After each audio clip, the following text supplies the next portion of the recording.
What would you do if you heard a child's cry coming from behind a bricked-up wall?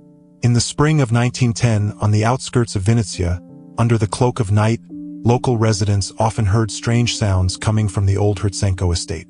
Muffled groans and whispers seemed to seep through the cracks in the walls of the once thriving manor. The old people crossed themselves and led their children away from the place, while the young people avoided the house, even when hurrying home after evening gatherings. The estate, surrounded by tall poplars and thick bushes, stood apart, like a silent guardian of some dark secret. If you enjoy this story, don't forget to subscribe to our channel so you don't miss other chilling mysteries from the past. For many years, the Grizenko family was respected among the villagers. Ivan Grizenko, the head of the family, was a wealthy farmer. His wife, Maria, was known for her hospitality, and their eldest son, Stepan, was preparing to enter Kiev University. But after a tragic fire in the winter of 1907 that claimed the lives of several relatives, the family began to gradually withdraw from society. Visits to church became rare. Invitations to village celebrations went unanswered, and the gates of the estate were always locked. Neighbors attributed this to the grief that had befallen the family and tried not to interfere with their seclusion. But when a pale boy, whom no one had seen outside the house, began to appear in the attic window, rumors spread through the village. Anna Petrova, who lived in the neighboring house, was the first to notice the child. "I was hanging laundry in the yard when I felt someone's gaze on me," she later told the investigator. "When I looked up, I saw a small, pale face in the attic window of the Grizenko estate. The boy was looking at me with such despair that I got goosebumps. When I waved to him, he disappeared as if he had been pulled away from the window." Similar accounts began to accumulate. Dmitro Kovalchuk, the postman, claimed that he heard a child's cry when he passed by the estate early in the morning. Alina Savchenko, a local schoolteacher, was concerned that the youngest son of the Grizenkos, Petro, had never attended classes, even though he should have been about 8 years old. The Grizenko estate was built in the mid-19th century by Ivan's grandfather, an officer in the Tsarist army who retired after the Crimean War. The two-story stone building with an attic and a small turret looked impressive against the backdrop of the village huts. A garden was laid out around the house, and fertile fields stretched behind it. The family lived comfortably, and before the fire, the estate was the center of local social life. According to the parish books that I was able to study, Ivan and Maria Grizenko had 3 children: Stepan, Ol, and Petro. The older children were often mentioned in records of school events and church celebrations, but there was surprisingly little information about Petro. The first official to take an interest in the situation was the school inspector, Vasil Mykolaievich Doroshenko. In March of 1910, he arrived in Vinnytsia for a scheduled inspection and discovered that Petro Grizenko was listed as a student but had never attended classes. "I considered it my duty to find out the reason for the boy's absence," Doroshenko wrote in his report. "Education is compulsory for all children of the appropriate age, and I could not ignore such a clear violation." The inspector went to the Grizenko estate on a sunny March day. According to him, the house looked abandoned. The paint on the walls was peeling. One of the windows was boarded up, and weeds grew profusely in the garden. The gate creaked when he pushed it, and the sound seemed to echo throughout the estate, breaking the oppressive silence. Doroshenko knocked on the massive oak door 3 times before he heard footsteps inside the house. The door opened slightly, and Maria Grizenko's emaciated face appeared in the crack. "I introduced myself and explained the purpose of my visit," the inspector recalled. Mrs. Grizenko looked frightened and nervous. She said that Petro was suffering from a serious illness that prevented him from attending school. When I asked to see the boy or provide a medical certificate, she became even more alarmed and stated that her husband was away and she could not make a decision in his absence. She promised that Ivan would contact me as soon as he returned from his trip to Kiev. Doroshenko was puzzled by the woman's behavior and decided to stay in the village for a few days, waiting for Ivan Grizenko to return. However, neither the next day nor the day after that did Ivan appear or contact the inspector. Concerned, Doroshenko began to ask the locals about the Grizenko family and was surprised at how reluctant they were to talk about it. "They are good people," "They have just had a lot of grief," was a typical answer. But when the inspector mentioned the boy in the attic window, people looked away and changed the subject. On the fourth day of his stay in the village, Doroshenko met with the local priest, Father Mikhailu. Unlike the other residents, the priest was willing to share his observations. "The Grizenko family used to be very devout," he told the inspector. "They regularly attended services and donated generously to the church. But after the fire, everything changed. Ivan became withdrawn. Maria looked constantly frightened, and the children stopped appearing in public. I tried to visit them several times to offer comfort, but I was always met at the gate and politely but firmly asked to leave." Father Mikhailu admitted that he himself had heard strange sounds coming from the estate. "One night, during a severe thunderstorm, I was returning home after visiting a sick parishioner. Passing by the Grizenko estate, I heard quiet singing or the reading of a prayer coming from behind the walls. It was so unusual that I stopped to listen. The voice was childish, trembling with fear or cold. He repeated the Our Father over and over, as if clinging to those words as to a lifeline." The priest's story deeply disturbed Inspector Doroshenko. He decided that the situation required more serious intervention and asked the local constable to accompany him on a second visit to the Grizenko estate. However, the constable, an elderly man who had known the family for a long time, refused, citing the absence of official complaints or evidence of wrongdoing. "Family matters are family matters," he said. "If the parents have decided not to send a sick child to school, that is their right." Desperate to get official support, Doroshenko turned to the priest with an unusual request. "I offered to secretly enter the estate and make sure the boy was all right," he wrote in his diary, which was discovered many years later. "It was a risky proposition, possibly even illegal, but my concern for the child outweighed all doubts. To my surprise, Father Mikhailu agreed to help, saying that God would forgive us this transgression if we acted out of sincere concern for an innocent soul." 2 local residents joined them. Andrei Koval, a blacksmith, a strong man with a kind heart, and Mykola Zbenko, a young man recently returned from military service. The plan was simple. Wait for the dead of night when the family would be asleep and enter the estate through the back door, which, according to Mykola, had a broken lock. "I helped fix it last summer," he explained. "Ivan promised to replace it, but as far as I know, he never did." On the night of March 13, 1910, the 4 men quietly approached the rear of the Grizenko estate. The moon hid behind the clouds, and only the stars dimly lit their way. As Mykola had predicted, the lock on the back door was still broken, and they easily gained entry. Once inside the house, they lit the candles they had brought with them and began to cautiously explore the first floor. Inside, the estate looked as if time had stood still. The furniture was covered with a thick layer of dust. Darkened portraits hung on the walls, and the air was filled with the musty smell of abandonment. It seemed that the ground floor had not been used for several years, Father Mikhailu later recalled. "We found a dining room with a set table, on which there was crockery with remnants of long-dried food. In the living room, sheet music lay open on the piano to Beethoven's Moonlight Sonata. Everything looked as if the family had suddenly stopped using these rooms, as if after some catastrophic event. They climbed to the second floor, trying not to creak the floorboards. Here, signs of life were more obvious. Recently lit lamps, fresh bedding in the bedroom, a book open on the bedside table. They checked all the rooms but found no trace of the boy. Only the attic remained. The stairs to the attic creaked under their weight, and the men froze after each step, listening for possible sounds of the owners of the house waking up. Reaching the top landing, they saw a long corridor with several doors. All the doors except one, at the very end of the corridor, opened easily, leading to empty rooms or storage rooms. The last door was bricked up, which looked new and sloppy, as if the work had been done in a hurry. "Why brick up a door?" whispered Andrei, running his hand over the rough surface. And as if in response to his question, they heard a quiet sound coming from behind the wall. It was a barely audible murmur, resembling a prayer or a counting rhyme spoken in a child's voice. What they discovered next changed all their ideas about the Grizenko family and what people hiding a terrible secret were capable of. Andrei, without hesitation, took a heavy metal candlestick and began methodically breaking the brickwork.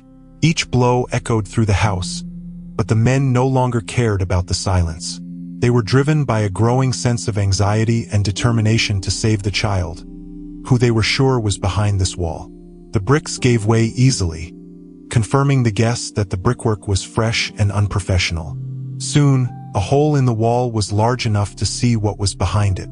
Behind the brickwork was an ordinary wooden door with a massive lock. Mikola, who had learned to pick locks during his military service, quickly dealt with it using tools found in the house. When the door creaked open, the light of the candles fell on a small room with one small window, the very one in which the neighbors had seen the pale child's face. In the room, they saw a boy sitting on the floor among scattered toys, worn icons, and school notebooks. It was Petro Grizenko, but not at all what a healthy 8-year-old should be. The boy was painfully thin, with pale, almost transparent skin and deeply sunken eyes that looked at the strangers with a mixture of fear and hope. His fair hair was unevenly cut, and his clothes hung on his emaciated body like on a hanger. "Petro?" Father Mikhailu asked softly, slowly approaching the boy. "We've come to help you." The child did not answer, only nodded slightly, still not believing in the reality of what was happening. When the priest reached out his hand, the boy recoiled, pressing himself against the wall and began to murmur a prayer, the very one that Father Mikhailu had heard on the stormy night. Examining the room, the men were shocked by the conditions in which the child was kept. The bed was a thin mattress thrown on the floor, without bedding. The only source of light was a small window, partially covered with heavy fabric. In the corner was a bucket serving as a toilet, and next to it was a plate with the remains of some porridge and a mug of water. The walls were covered with children's drawings, many of which depicted dark figures watching from the corners of the room. "What happened to you, Petro?" Doroshenko asked, trying to make contact with the boy. "Who locked you up here?" The child was silent, but his gaze darted to the open door, behind which a figure appeared. It was Maria Grizenko, Petro's mother, awakened by the noise. Her face contorted with horror when she saw strangers in her son's room. "Get out!" she cried, rushing to the child. "You don't understand. He's sick, contagious. You're putting yourself in danger." But the men did not move, and Father Mikhailu stood between the woman and the boy. "Maria," he said firmly, "no disease justifies such treatment of a child. If Petro is really sick, he needs medical help, not imprisonment." At that moment, Ivan Grizenko appeared on the threshold with Stepan and Ol, the older children, standing behind him. Ivan did not look frightened, but rather enraged. "You broke the law by invading my home," he growled. "Get out immediately, or I'll call the police." Mikola, the youngest of the group, could not contain himself. "Call them. Let everyone see what you've done to your own son." But Ivan did not give up. "You don't know anything," he said suddenly, lowering his voice. "Petro is not like other children. He has special needs. We are protecting him from a world that will not accept him as he is." Maria, still standing nearby, began to cry quietly, repeating, "We wanted the best. We just wanted to protect him." Inspector Doroshenko, remaining calm, said, "Whatever your reasons, what you have done is a crime. The child needs care, education, and fresh air, not imprisonment." He turned to the boy and held out his hand. "Petro, do you want to leave here?" After a long silence, the boy nodded weakly and took the inspector's hand. At that moment, Stepan, the eldest son of the Grizenkos, unexpectedly stepped forward. "Father," he said quietly but firmly, "this has to stop. We've lived a lie for too long." Ivan turned to his son with an expression of shock and betrayal on his face. But before he could answer, Stepan continued, "I can't be silent anymore. After the fire, everything changed. You and Mother convinced yourselves that Petro was somehow connected to the tragedy, that he was special, but that's not true. He's just a child, scared and lonely. What happened next shocked everyone present. Maria Grizenko, who had seemed broken and frightened until now, suddenly straightened up and spoke in a changed, almost mechanical voice. "Petro is not our son. Our real son died at birth. This one came to replace him." She pointed a trembling finger at the boy, who shrank under her gaze. "He looks like a child, but he's not. You don't see his real face. You don't hear the voices he brings with him at night." Ivan tried to stop his wife, but she continued as if in a trance. "After the fire, we found his diary. There were drawings of what happened, and a few days before the tragedy, he knew he always knows. And those figures in the shadows, the ones he draws, they come for him. We tried to protect him, to contain it. Walls, prayers, locks, everything to keep them away." A heavy silence reigned in the room. Father Mikhailu was the first to break it. "Maria, Ivan, you need help no less than Petro. What you have gone through has changed your perception of reality. Let me help you all." But Ivan seemed not to hear his words.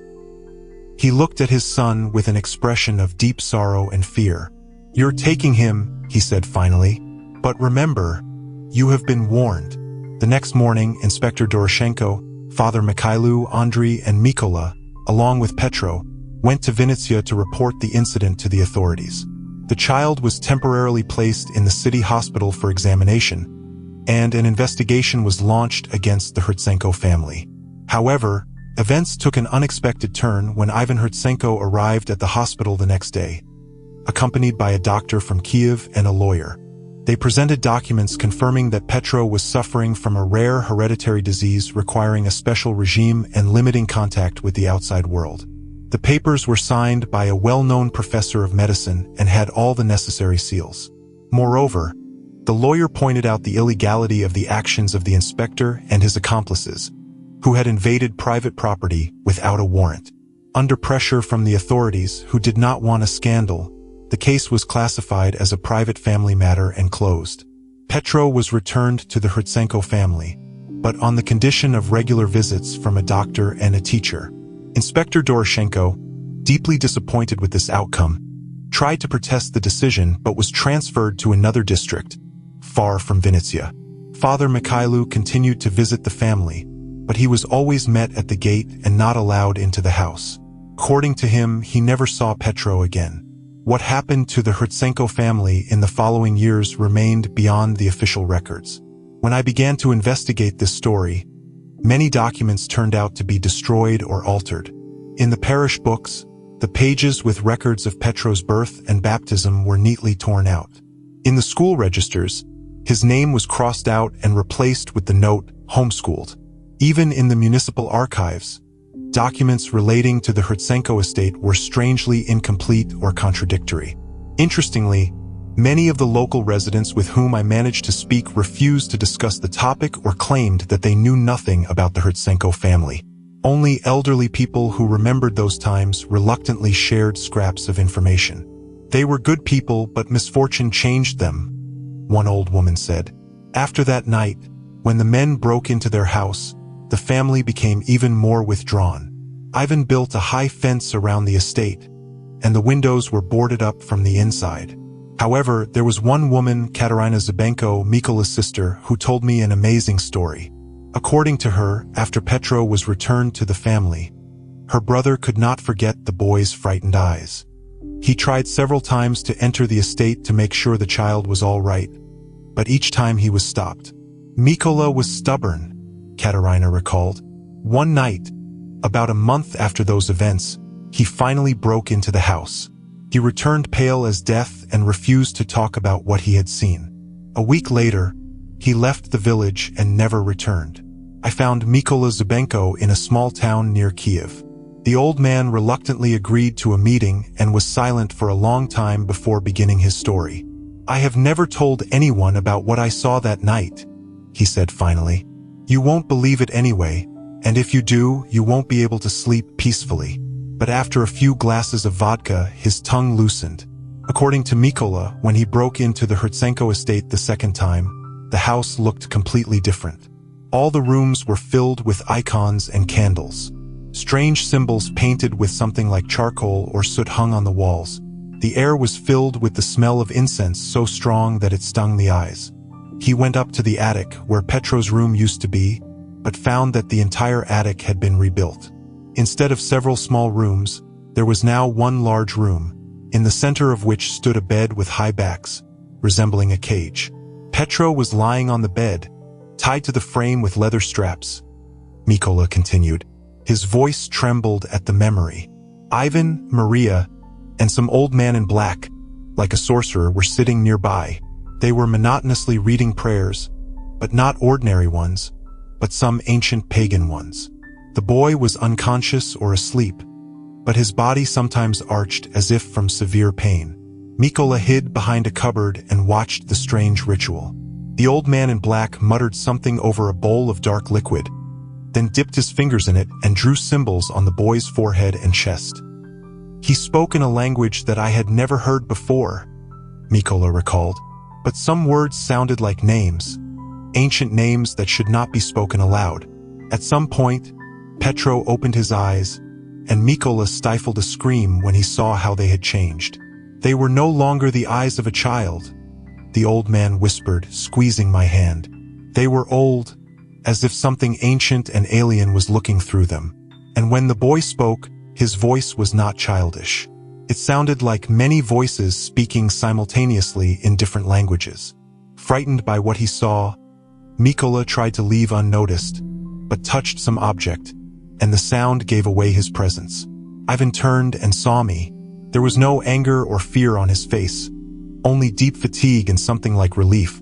"Now you understand," he said. "Now you see why we had to protect him and protect others from him." Mikola fled the estate that night and, as he admitted, never returned to those parts again. "I don't know what happened to the boy or to the Grizenko family," he concluded, "but sometimes I have dreams in which I am back in that room, and Petro is looking at me with those ancient eyes, and I wake up screaming." Mikola Grizenko's story sounded incredible, and I was inclined to attribute it to the imagination of an old man spurred on by vodka and years of telling the story to himself. However, other details that I managed to discover made me think.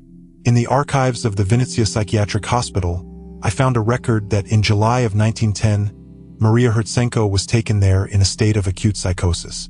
The patient's chart noted that she constantly spoke about dark figures emerging from the shadows and about her son, who was replaced at birth. Even more interesting was the discovery in the police archive of a report about a fire at the Grizenko estate that occurred in September of 1910.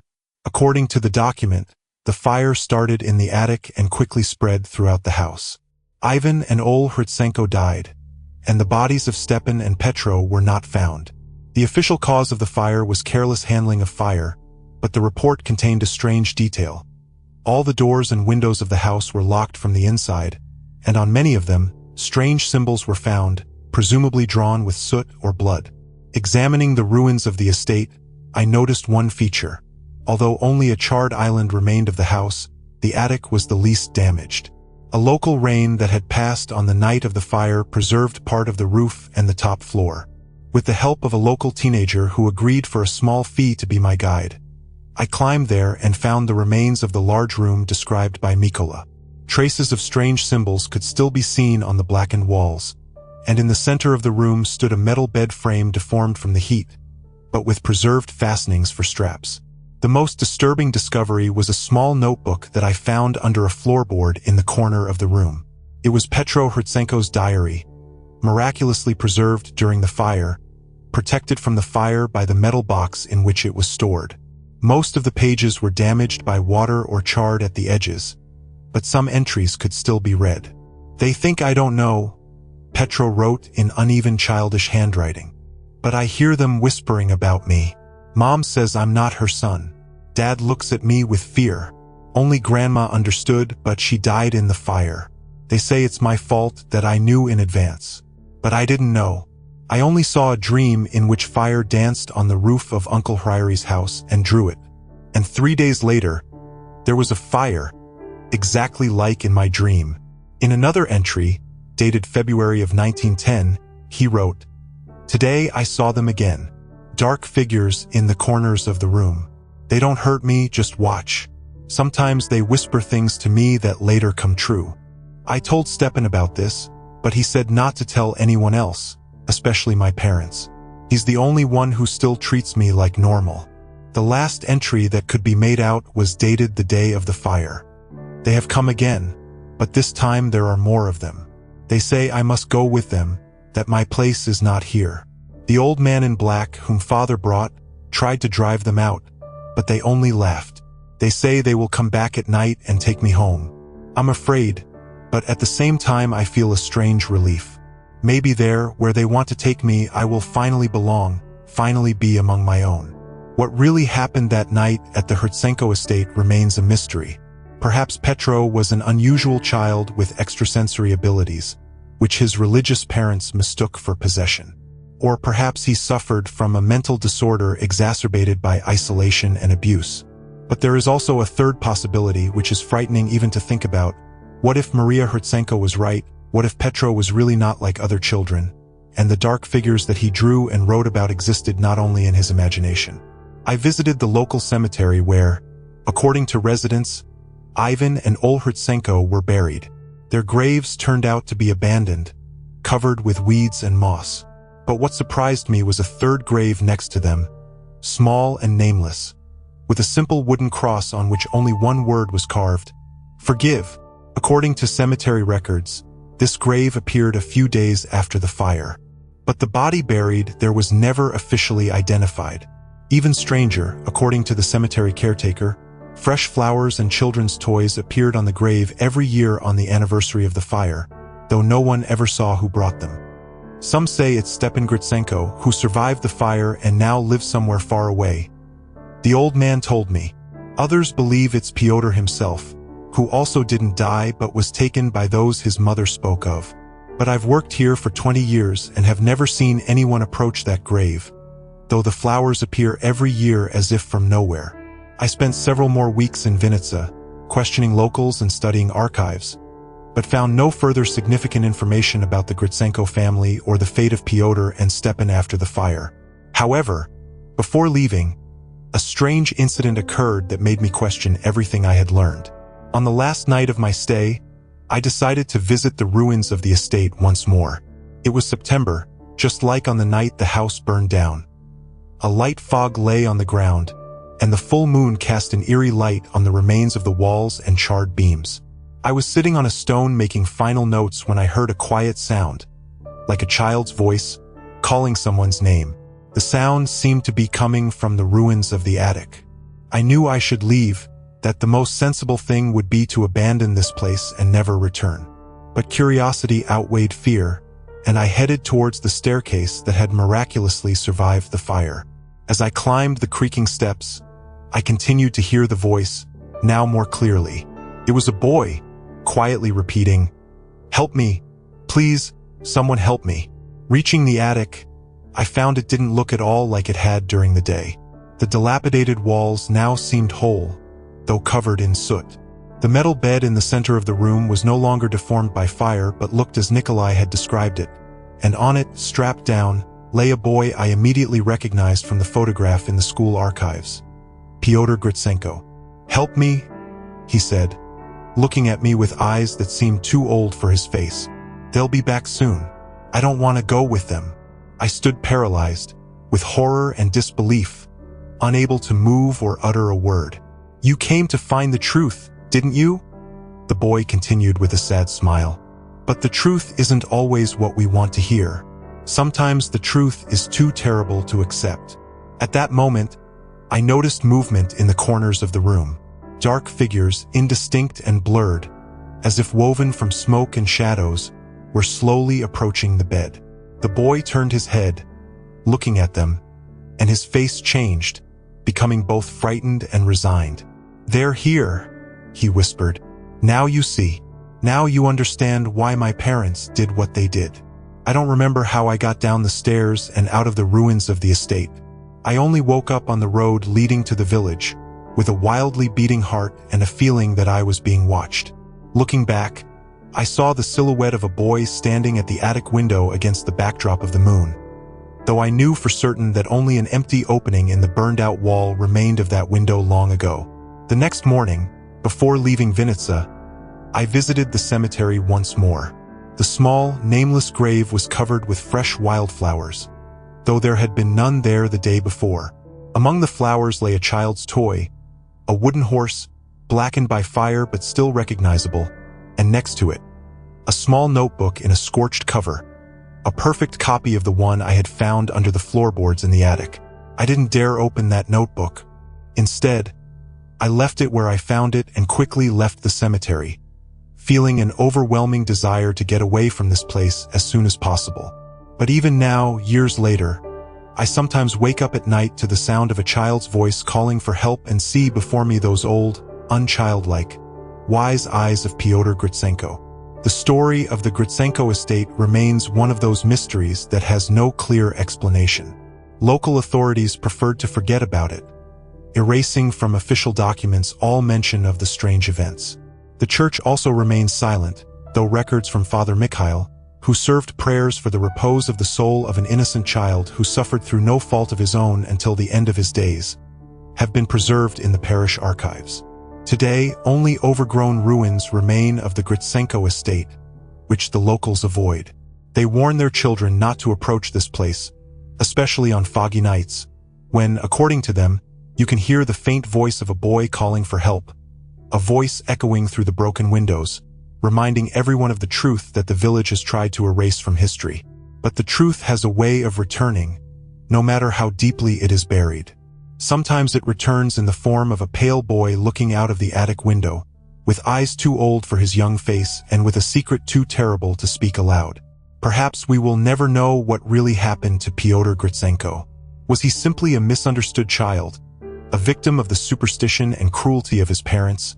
Or is there something more to his story, something beyond our understanding of the world? Sometimes the truth is hidden not in documents or testimonies, but in those quiet voices we hear in the silence of the night, in those fleeting shadows we notice out of the corner of our eye, in those strange coincidences that we cannot explain rationally. And if ever your path leads you to the ruins of the old estate on the outskirts of Vinnytsia, and if in the foggy night silence you hear a faint child's voice calling for help, remember, sometimes it is better not to answer such calls. Sometimes secrets should remain secrets and doors closed, because not everyone who asks for help really wants to be saved, and not everyone who seems a prisoner actually wants freedom. Thus ends the story of the Grizenko estate, a story about a family broken by grief and fear, about a boy who may not have been who he seemed, and about a secret that continues to live decades after the last flames devouring the cursed house went out. A story that reminds us that the line between reality and nightmare, between the rational and the supernatural, is sometimes thinner than we are willing to admit, and that the scariest monsters are not those that hide under the bed or in dark corners, but those that live inside us, born of our fears, prejudices, and inability to accept what does not fit into our usual picture of the world. The next time you hear a strange noise in the silence of the night or notice a movement in an empty room out of the corner of your eye, remember Pyotr Grizenko and ask yourself, what would you have done if you were in his parents' place?